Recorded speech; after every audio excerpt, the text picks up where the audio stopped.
Министер Кешукова, неодамна беше подпишан грант за станица за отпадни води во Скопје. Вкупната сума порасна некаде на 200 милиони евра, а градењето никако да почне. Што вие како министерство ќе направите или може да направите за да се забрза таа процедура? Секојдневна комуникација имаме со градот и со водовод и канализација. Согласно последните информации, знам дека е подпишан договорот за надзор. Очекуваме да се подпише договор за градба, со што официјално и ќе може да започне проектот за изградба на пречистителна станица во Скопје. Проектот има сериозна финансиска конструкција. Она што посебно го подпишавме се грант пари во висина од 70 милиони евра, кои што државата де факто нема да ги враќа, туку ги добива како грант, паралелно на двата заеми кои што ги имаме за изградба на станицата, односно едниот заем од Европска инвестициона банка и вториот заем од Европската банка за обнова и развој. Со овој грант го заокруживме финансиското портфолио. Знаете, цените се менуваат, овие се малку неизвестни времиња, меѓутоа се надеваме дека ќе останеме во рамките на оваа финансиска конструкција и дека ќе успешно ќе го реализираме проектот. Ќе биде неколку години, тоа не се прави за кратко време.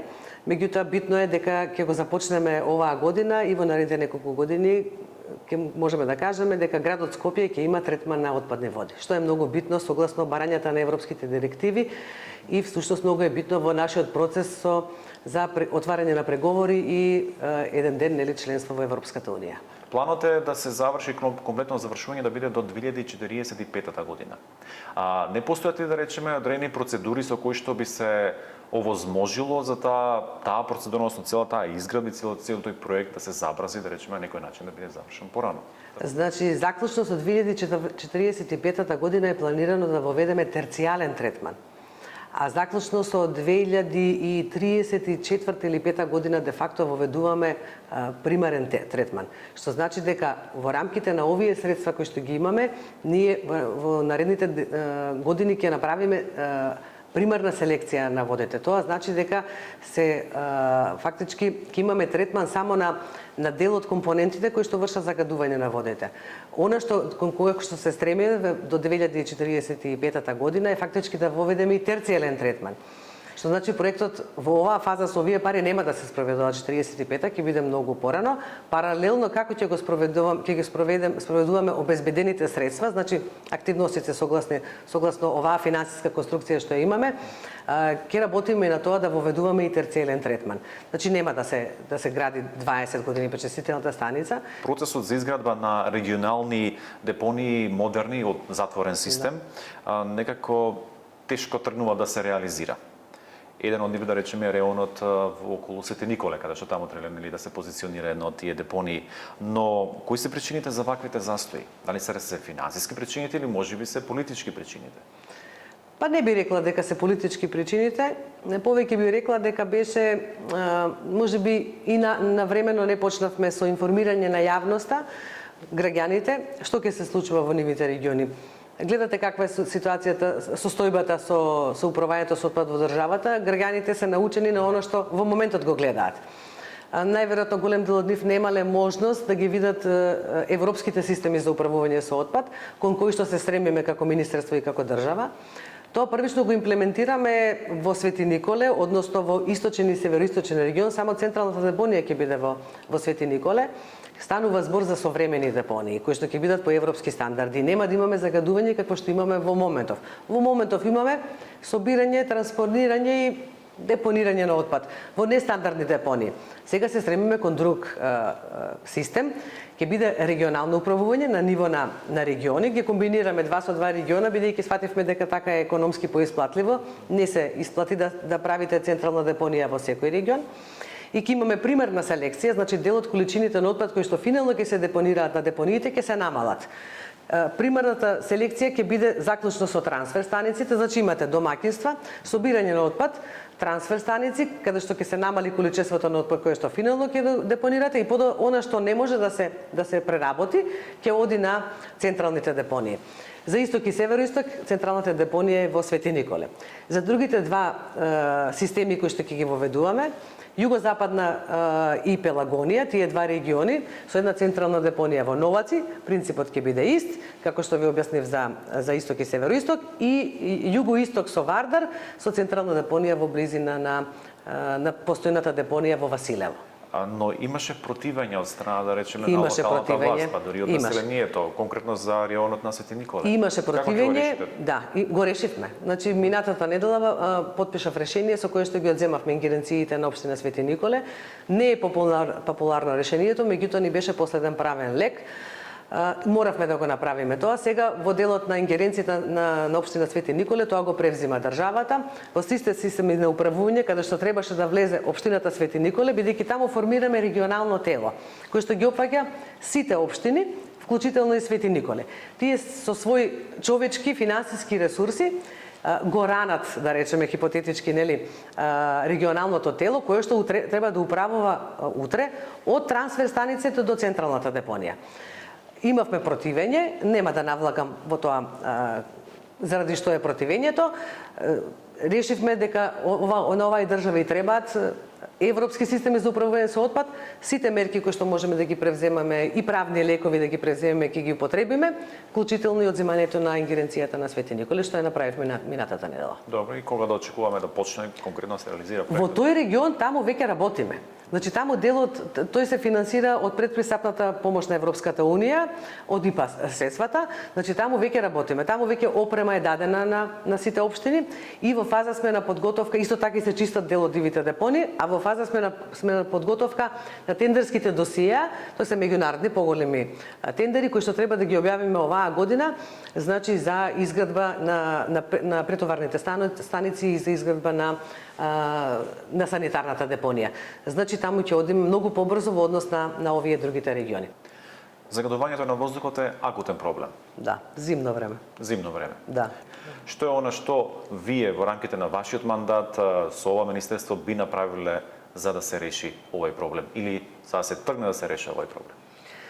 Да, за жал анализите покажуваат дека најголемото загадување процентуално во целото загадување ни доаѓа од домакинствата, од користењето на биомасата, всушност од користење на дрвата како извор на затоплување. Неколку аспекти треба да се земат во предвид. Прво, според мене, треба малку повеќе да се зборува со граѓаните и малку повеќе да се подигне јавната свест. Голем проблем е фактички што горат дрва кои што не се суви. Значи имате разлика кога горите дрва кои што се суви, PM частичките се многу помали, кога се и се во границите на дозволеното, кога се влажни дрвата, тогаш имате зголема количество на PM частички во воздухот. Значи едната е секако компонентата за подигнување на јавна свест со граѓаните. И другото е она што реално треба да го направи државата и локалните самоуправи. Ние имаме децентрализиран систем на управување во државата, што значи дека голем дел ингеренциите ги спуштивме на ниво на општините.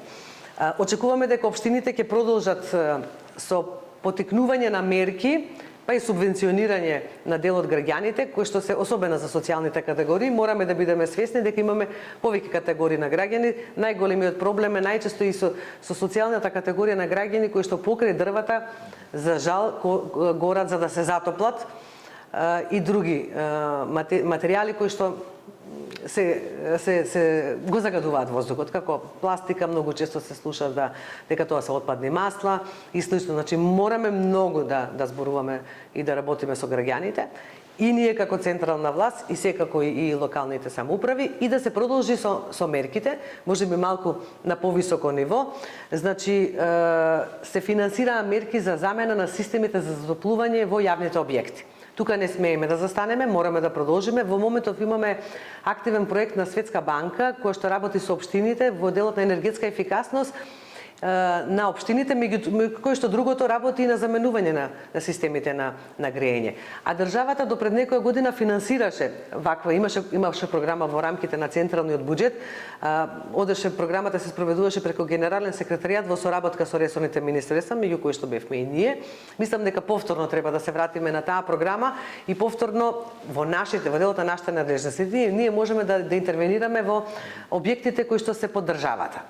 И можеме да помогнеме секако и на општините, меѓутоа првенствено да си ја завршиме ние својата задача, а да си ја завршат задачата и единиците на локална самоуправа. Кога сме веќе кај единиците на локална самоуправа, општините, ќе барате ли одговорност доколку одредени општини не преземаат мерки што се бараат од нив? Конкретно зборуваме за загадувањето на воздухот во случај. Знаете, во законите не се дефинирани такви, кога зборуваме за казнени мерки. Не се дефинирани такви казнени мерки. Она што можеме ние да го направиме, а го правиме изминатите години, им помагаме на општините да направат катастри, значи финансираме од сопствениот буџет. Катастри на загадувачи за да знаат од каде им доаѓаат изворите и планови како да управуваат со загадувањето на воздухот. Значи тоа е она што државата може да направи, да креира политика, да направи закони, соодветно политиката која што има, целите и таргетите и да помогне на единиците на локална самоуправа во документите кои што им се потребни, за да се ги идентификуваат загадувачите и да направат планови како можат да се справат со загадувањето. Казнени мерки, јас колку што знам конкретни во овој дел не постојат во законската регулатива, ама и не би одела со казнени мерки.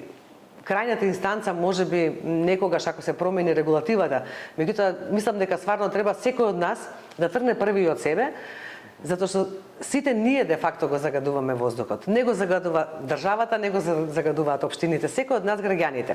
Сега во делот на индустријските капацитети, повеќе контрола, оние што се интегрирани дозволи, каде што се или инсталации, како што обично ги велиме, нели, да имаме редовна контрола и да се ги вградат целата она опрема која што им е потреба за да се намали загадувањето на воздухот.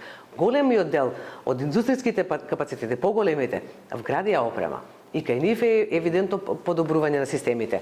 Ама да речеме малите компании, малите средни предпријатија и вклучително домаќинствата мора да се продолжи во таа насока. Јас секогаш велам, тие се долги процеси.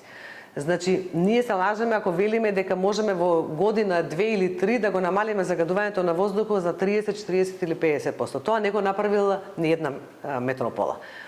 Во големината, да речеме, на град Скопје. Тие се процеси кои што траат подолго. Знам дека на никого не ми се допаѓа оваа констатација и овој одговор, ама треба време за да можеме да ги исполниме многу активности, многу мерки активности и треба време на вистина, треба многу човечки и многу финансиски ресурси. И треба волја од граѓаните. Така да. За националните паркови, веќе колку скоро 2 години поминаат како Шар планина е прогласен за национален парк. Деновиве беше одобрен и планот за управување на националниот парк. Кажете ми што значи овој план, ако можете на куса да го сублимираме, но и воедно дали тоа значи дека ќе има отстранување евентуално на малите хидроцентрали што не ги исполниле роковите за изградба или што влијаат штетно, што ќе се докаже дека влијаат штетно врз тамошната животна средина.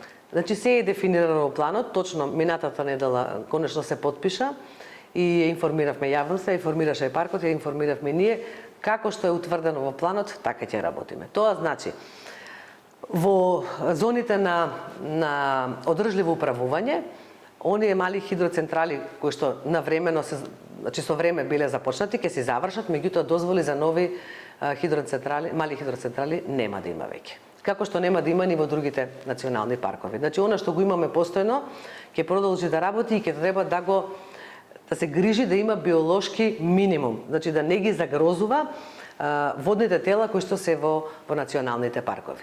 Меѓутоа дозволи веќе за нови мали хидроцентрали во национален парк Шар планина нема да има. Оние на кои што им се истечени роковите, тие не можат веќе да градат, значи продолжување на роковите нема да има. Ќе има ли планови за управување со другите национални паркови? Да, ќе се прави и планот за управување, менеджмент планот или планот за управување за Маврово. Значи таму се прави студија за валоризација, тоа беше исто проблем извесен период. Значи таму имаме Таму имаме напредок, другите два парка имаат активни, така да, значи за Шар планина имаме сега, скоро ќе имаме и за Маврово, сите 4 парка ќе имаат планови за управување и ќе направиме максимален напор, државата ќе направи максимален напор преку Министерството да им помогне во овие процеси. Особено, да речеме, тоа се нови процеси, да речеме воспоставување на екосистемски услуги, каде што националните паркови преку тие екосистемски услуги ќе можат да прибираат средства за да ги управуваат парковите, да ги одржуваат, а се помалку да биде сечата. Значи сечата да остане само во оне дел каде што мора да се прави сечата, за да можете да го одржите тој екосистем. На кусо да им објасниме на гледачите што би значиле тие услуги што би ги екосистемски услуги. Да. Тоа значи дека им давате услуги на одредени граѓани, правни лица, да речеме, еве најпластично вака за граѓаните, да речеме сакат да планинарат, да се качуваат. Значи, правите со нив договор, врз основа на кој тие ќе плаќаат одреден надоместок заради тоа што ги користат убавините на паркот, бенефитите кои што им ги дава паркот.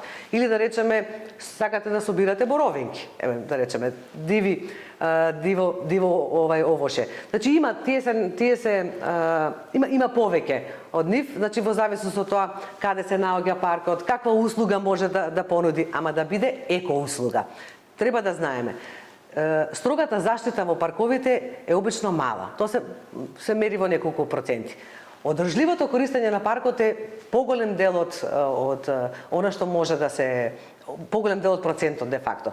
Значи не значи дека и тие региони нема да, односно тие подрачја дека нема да се развиваат. Значи да граѓаните не треба да се грижат дека кога имате национален парк вие не можете да продолжите таму да живеете и да се развивате. Меѓутоа, дајте да го направиме тоа да биде еколошко и да не ја загрозува животната средина, вклучително и заштитеното подрачје. Министри Кешукова, јас ви благодарам за разговорот. Благодарам и на вас.